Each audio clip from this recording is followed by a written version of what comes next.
السلام علیکم، یہ ہونڈا سیوک اوریل 1.8۔ تو آج ہم اس کا انجن کاربن کلیننگ کریں گے۔ کسٹمر کے کہنے کے مطابق کہ گاڑی کے پک میں ایشو ہے فیول ایوریج میں، تو جب ہم نے پلگ کھولے تو سارے کے سارے پلگ خراب تھے اور کمپریشن لیک بھی کر رہے ہیں، نیچے سے آپ دیکھ سکتے ہیں براؤن کلر کا۔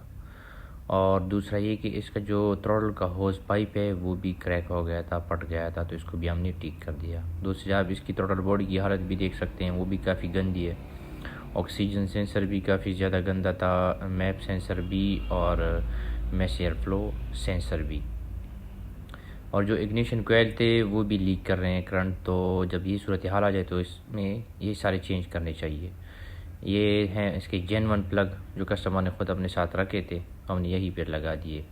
اس کے بعد ہم نے گاڑی کو سکین کیا، every thing is okay, throttle body صاف کی تھی، اس کی کیلیبریشن کر لی۔ یہاں سے ہم دیکھ سکتے ہیں اس کا RPM بالکل سٹیبل ہے۔ تو یہ ہے engine carbon cleaning process.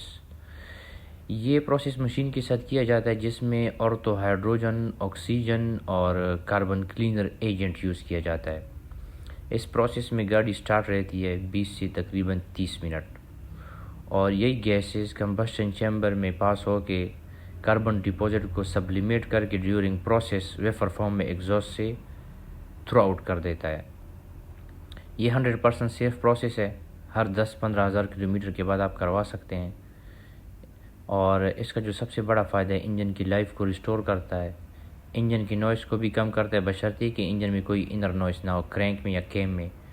Fuel average کو بھی بہتر بنانے میں کافی مدد دیتا ہے، اور ایمیشن کو بھی ریڈیوس کرتا ہے، کیونکہ ایمیشن سب سے جو ڈینجرس چیز ہے وہ ہے ایمیشن ہماری انوائرمنٹ کے لیے، جس میں hydro carbon, carbon mono oxide اور نائٹرک آکسائڈ جیسے گیسز کو بھی یہ کافی حد تک جو ہے ریڈیوس کر دیتا ہے۔